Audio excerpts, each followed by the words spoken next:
welcome everyone.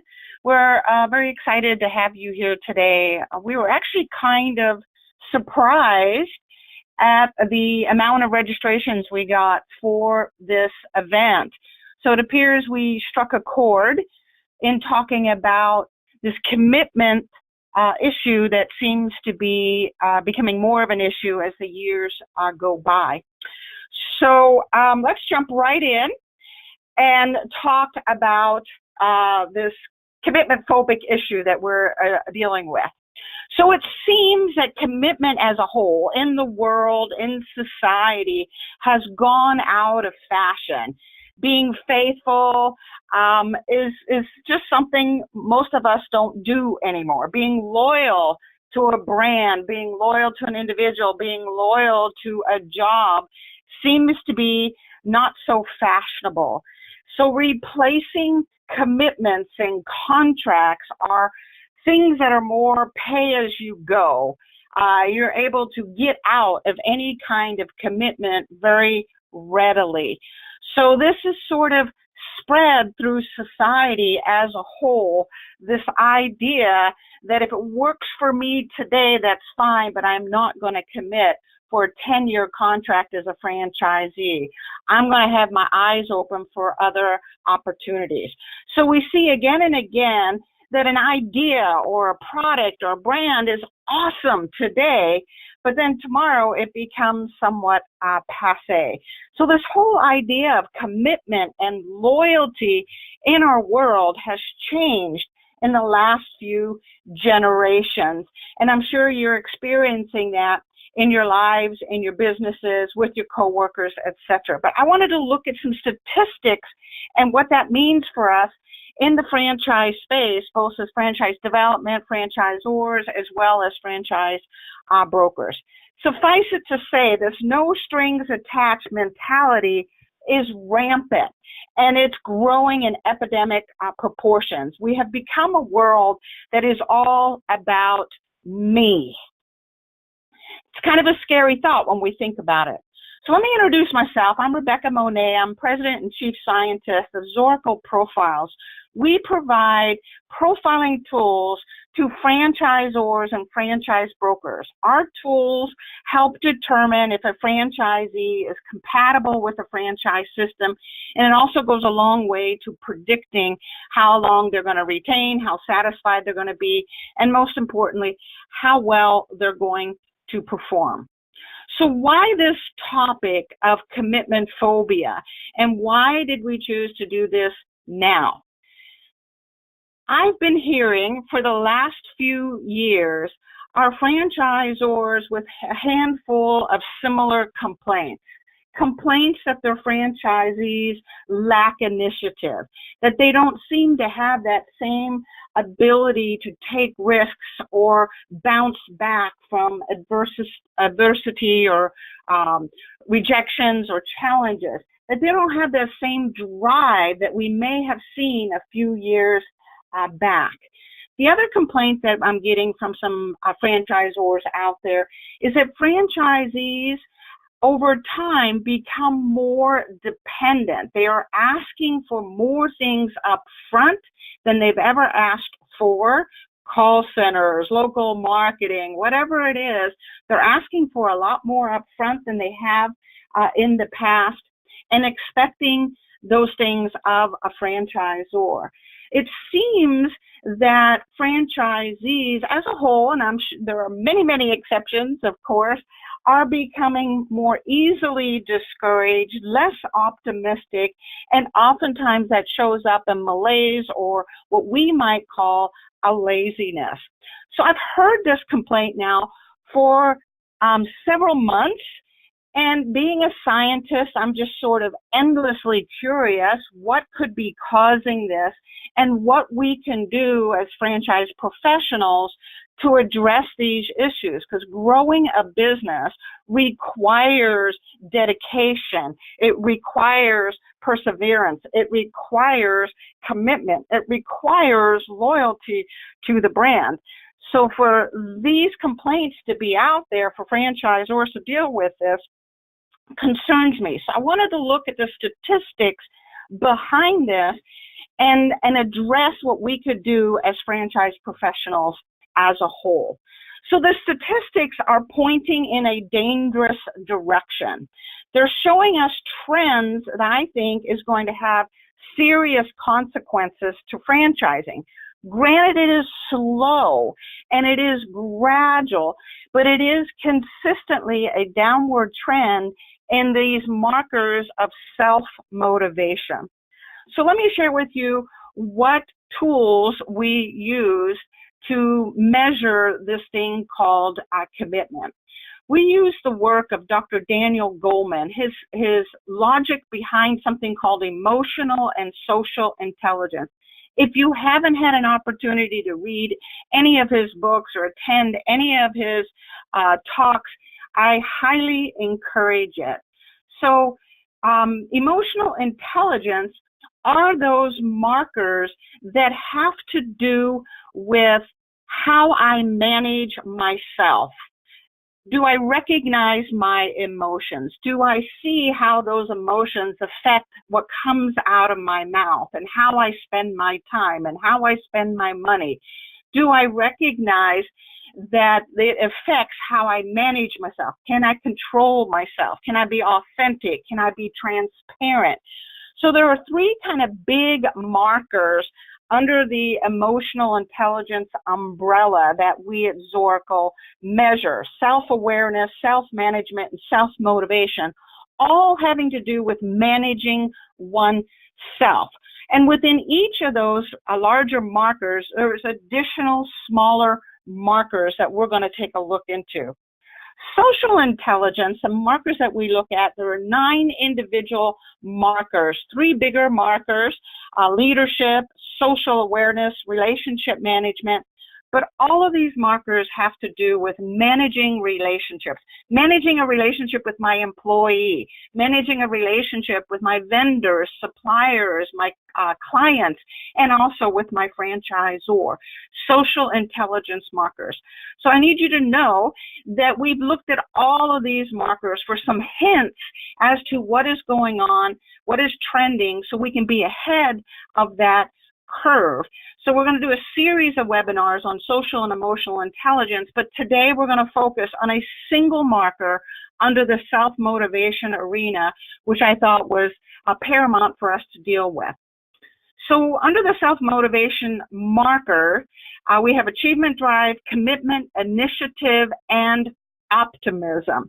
What you see here is just a screenshot of our assessment, where a prospect has taken the assessment and then been compared to the high performers within a franchise system. How much commitment, how much initiative, how much optimism is required to run that particular franchise.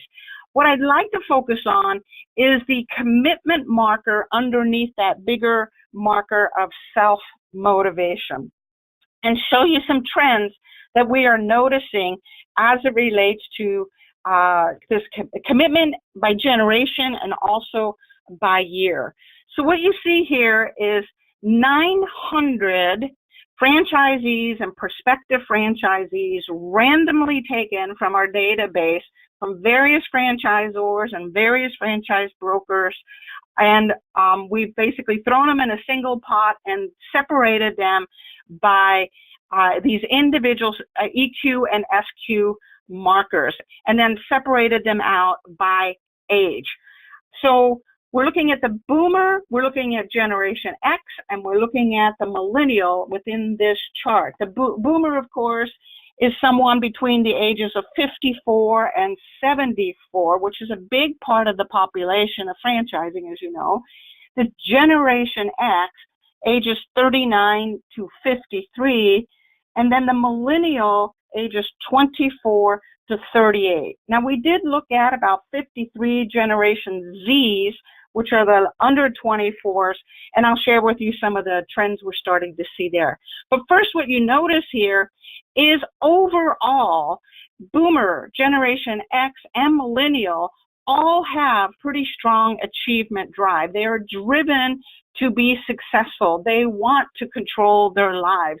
They want to have success. In fact, our millennial has a greater drive for success than what we see in Generation X as well as the baby boomer. So they are driven to have control of their destiny and to also create success in their lives.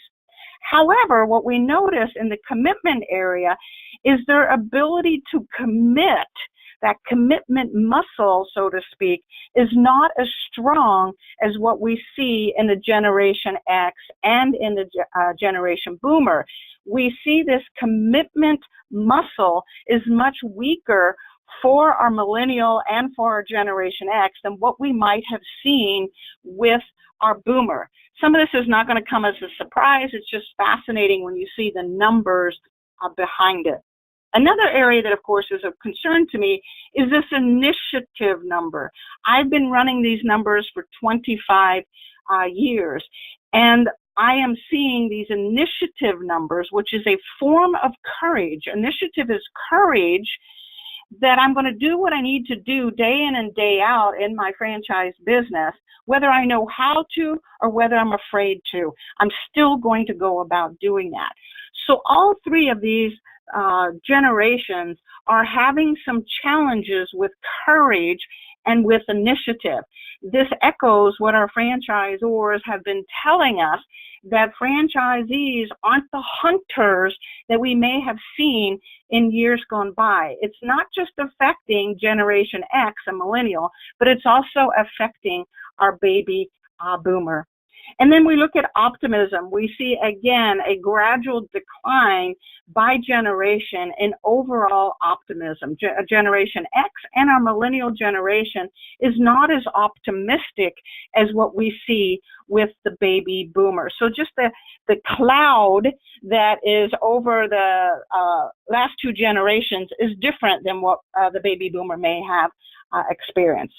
So let's look at it by year. And you're going to notice these lines are just barely different, but it does show us a trend. We can see that the baby boomer in the green above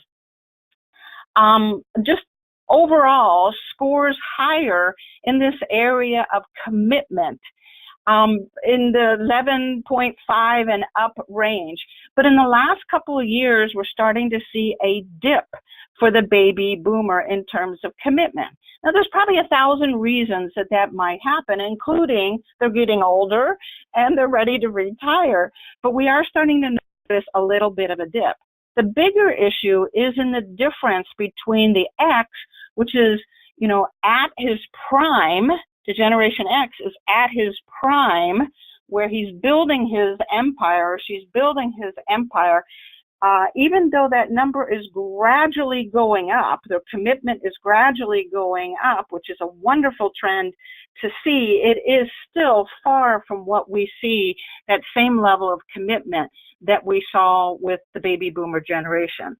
The bigger issue, of course, is this up-and-coming millennial generation, where we see from 2013 to 2018 that these numbers are slowly but consistently and gradually dropping in terms of overall commitment muscle, the ability to be tenacious and persevere and overcome obstacles and to commit to a brand and to hang in there no matter what. So let's look at this from where the gaps might be. So we see that a boomer versus Generation X, there's about a 7.5% difference in commitment. So think about that, whether that's learning to play golf or running a business or sticking in with a marriage. Someone who is 7.5% more committed is likely going to have greater results. We compare the boomer to the millennial, we see a difference of 16.6%. So we got a 16, almost 17% difference. So think about that. You go to work, you're focused on getting what you need to do, but you are running at 80% instead of 100%. What happens long term if you give, 80% or 83% effort versus 100% effort. Just that 17% difference in day-to-day commitment and hanging in there is going to make a difference in somebody's overall results. Generation X to millennial, we see almost a 10% difference. So we're seeing a downward slide. I wanted to then take a look at women versus men. In this case, specifically, the Generation Z and the millennial. Generation Z being our under 24. I wanted to see what was coming up, what was going on, and what needs to be addressed here. Note that our millennial women do outscore to a large degree our millennial men. I'm going to suggest there's opportunity in that as franchisors and as franchise brokers. I believe these millennial women who have a much better ability to commit than a millennial man, that there's opportunity there in bringing them on as franchisees. They have a stronger muscle, they have greater tenacity, they have greater perseverance, they have greater loyalty than what we see with the men. Obviously, I'm going to suggest that we work that muscle and build that muscle for all concerned, but I want to point this out. If you're a franchisor and you're not aggressively going after the women, you should consider that. We see that trend continuing, although commitments continuing to drop, even in our Generation Z, that commitment muscle. We see Generation Z women outscored our Generation Z men. So it is clear that we need to teach commitment, we need to teach personal responsibility, and we need to teach and encourage resilience as we continue down this path of what I think is going to be dangerous and expensive for the franchisor. The less a franchisee is committed to your plans for growth, and the means by doing so, the greater the negative consequence to you and the cost of training and support and recruiting someone to fill that spot when they're not performing, and the lost opportunities.